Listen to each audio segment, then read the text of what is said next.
Have you ever felt overwhelmed, not just by the things around you, but also by the thoughts and emotions within you? We all have those hidden corners in our homes and hearts, cluttered with things we can't seem to let go of.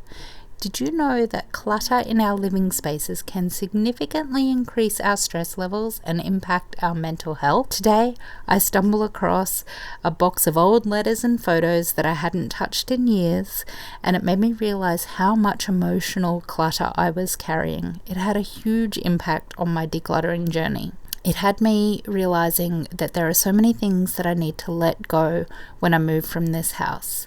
I challenge you to join me on a journey unlike any other, a journey of decluttering, not just your home, but also your emotional world.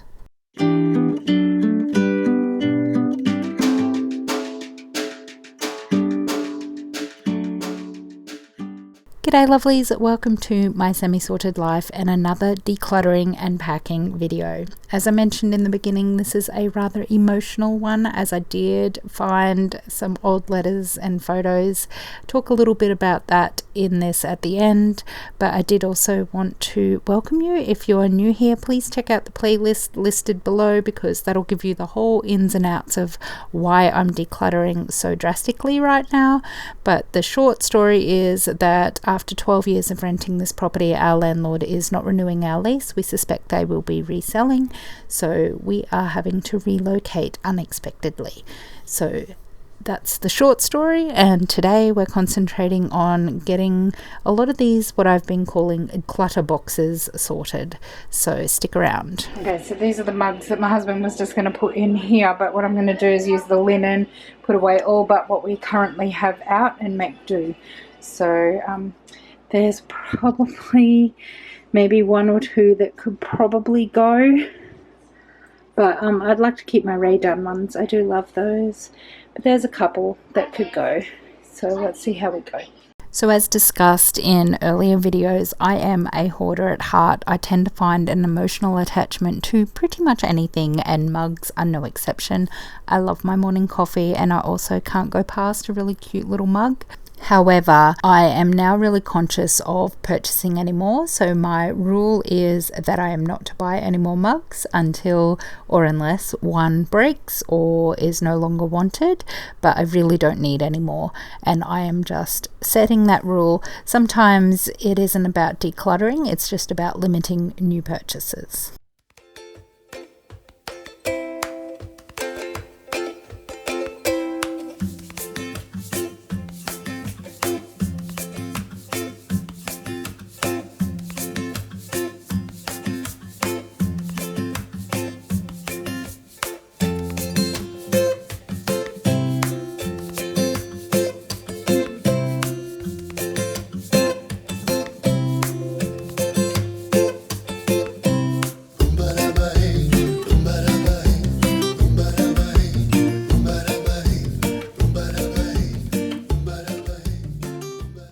Okay, so moving on now to the master wardrobe. This room doubled as both our bedroom but also my office, and as we've discussed before, I am a hoarder at heart when it comes to stationery in particular.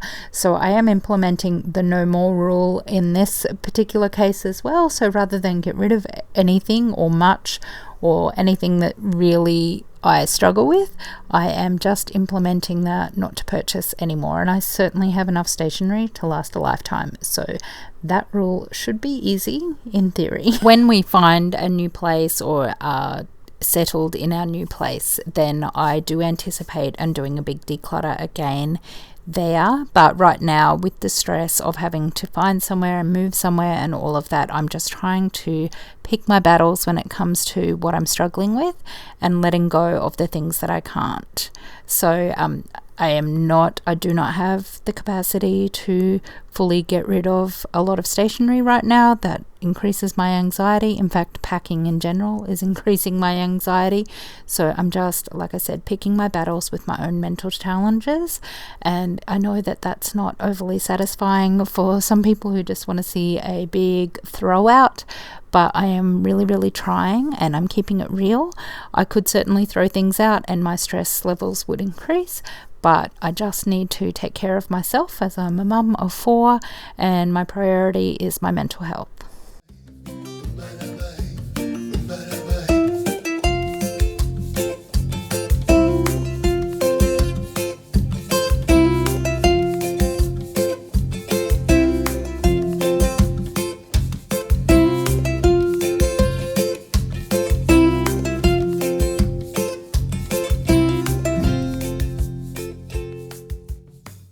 So as you would have seen in the first video or day one, we did get rid of a lot of wooden furniture that needed to go to the tip. So I am planning on taking this crate out, or this shelving out, and putting it out in the main space living area or kitchen area, just to store the things that we're going to need. So the reality is that we could be moving as soon as the 3rd of February, or we could be moving as late as the 23rd of April. It is really unknown at the moment, so we're just trying to keep enough around that makes functioning in a house with minimal items doable, but also pack enough things so that if we have to move really quickly, then we also have things packed and ready to go. It is a mission and a challenge, but I think we're making progress, but it's going to be slow and steady.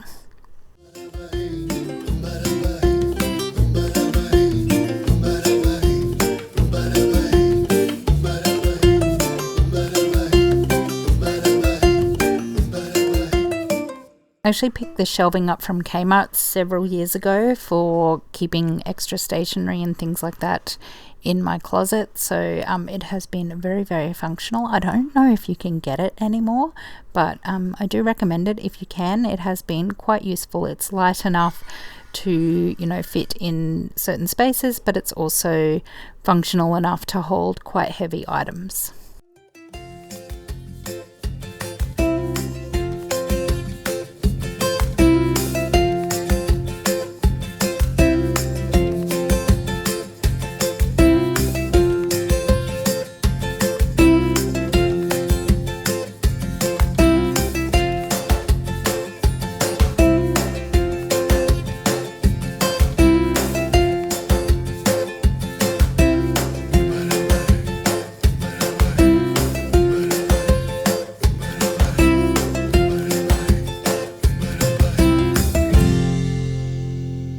So I have very limited time to pack because I do work full time, so I only get the weekends in order to do this. And we're moving it out to this specific area here where the hutch was. If you watched last week's video, that's where this was, and it is filthy down here. I'm going to obviously give it a good proper clean once we fully move, but right now I'm just giving it a quick dust up and clear out, which you can see the puppy is very intrigued by. But the main thing is I want to get these cords off out of the way, and I'm really looking forward to a really satisfying cleaning video at the end of all of this, and hopefully you will stick around for that as well. So just moving that along, and I will, like I said, give it a good proper clean. But if you haven't met Peggy before, that is her. She is quite the adventurous little one. She really loves vacuum cleaners for whatever reason. As you can see, she's right ready to attack this. She's fearless, this dog. She keeps us all entertained.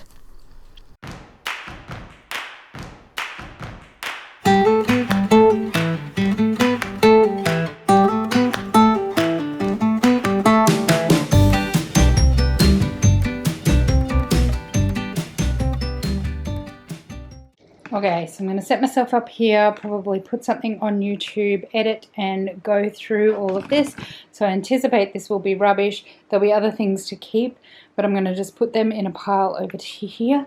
We got Peggy's toy in here, this scary looking thing. But yeah, just going to work my way around this. Clean this out. My husband's bringing in 2 big boxes that have been stored out in the shed for over a month. So let's get going. Handy box. So I'm starting out here with a junk drawer that I emptied out of the hutch where I cleared up before. So I'm just going through all of that, and it looks like there's quite a bit of rubbish in there. So this segment actually goes for about 7 minutes. So if you have a junk drawer, let's declutter it together. So a little later, I do pull out a box from the master bedroom, which I don't actually film, but it had all of my memorabilia that I have kept for dozens of years. I always said that once I was in a place that I felt safe and comfortable, then I would have a big bonfire and burn it. But I did start to go through it thinking, oh, maybe I'll clear some stuff out of that. That was a big mistake. It is filled with lots and lots of things from way back when, I think there's letters in there from as far back as maybe my early childhood. We moved every 2 years, and I did maintain some really good friendships, and they sent letters, and a lot through high school. You know how angsty teenagers were, and I am of that age where we actually sent snail mail. So a lot of really great things, not going to lie, but also a diary that I had kept during 1996, which was all a bit intense and rather dark. That's probably when, 1996 was one of the hardest years of my life to date, and definitely was a catalyst for a lot of change and a lot of realization about where I belong and who I belong to and all of that sort of thing. So that diary is very, very dark. It does actually go through 97 and 98, which were some good years, but that was when I was first diagnosed with depression. So, there's a lot of dark things in there, a lot of drama, and it was quite heavy to read. Someday I hope that I'm in a better mental space to find it cathartic to read and then potentially burn. But during this really stressful time, it was not wise for me to go through that. So if I can recommend anything, if you have things that you have kind of stored away for another time, do leave it to when you're a little bit stronger and ready to face some of it, or just burn it. I wish that I had a space that I would do that, but someday I think I'll have like a big ceremony of burning everything and just letting it go.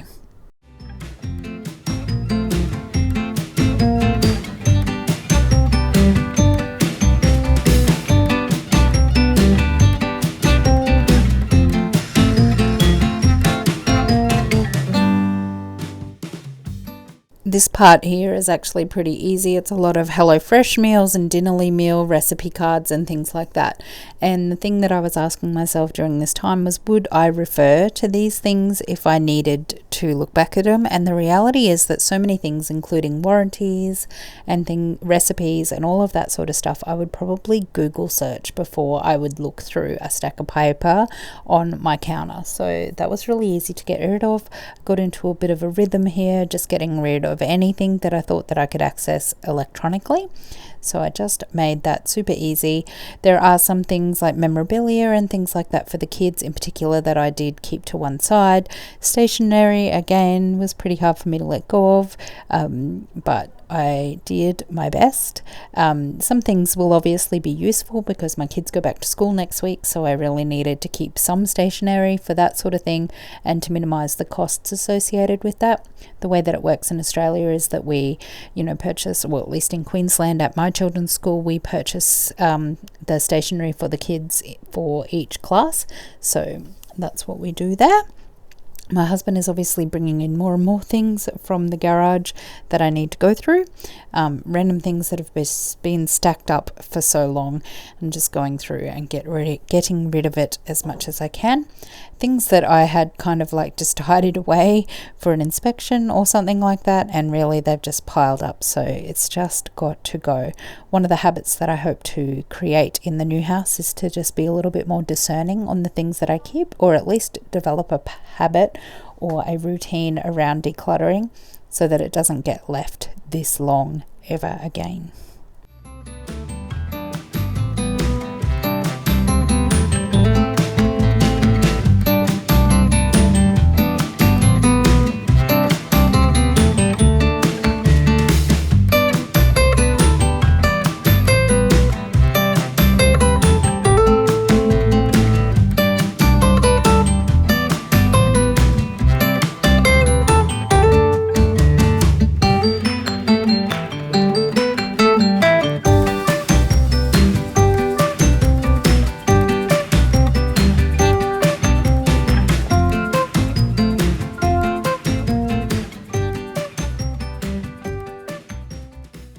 So one of the things I have learnt in the last couple of weeks of this decluttering and packing is that once you get on a roll and start throwing things out, it certainly does get easier. You do tend to be able to throw more things out.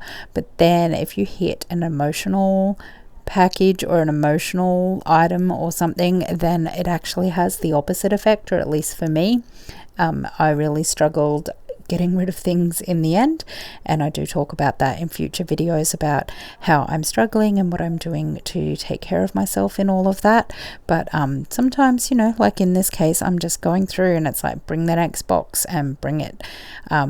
A lot of these again are just stashed away, stashed stationery, stashed things that I thought, oh, I'll use these for next time, and it was just, you know, complete disorganization. But new life, a new me. Once we get into the new place with all my spare time, I'm determined to get better systems and habits in place, as I mentioned.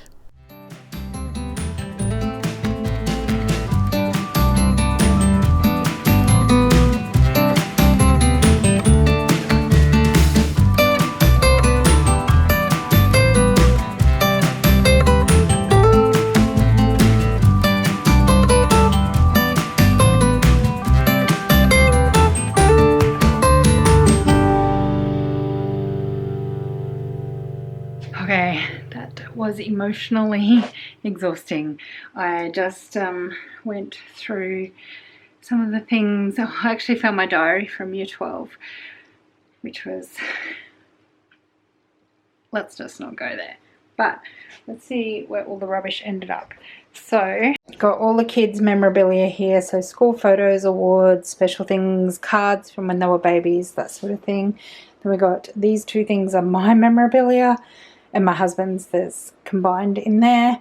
This is stationery that was buried all over the place. This is a stack of stationery that is going, different things.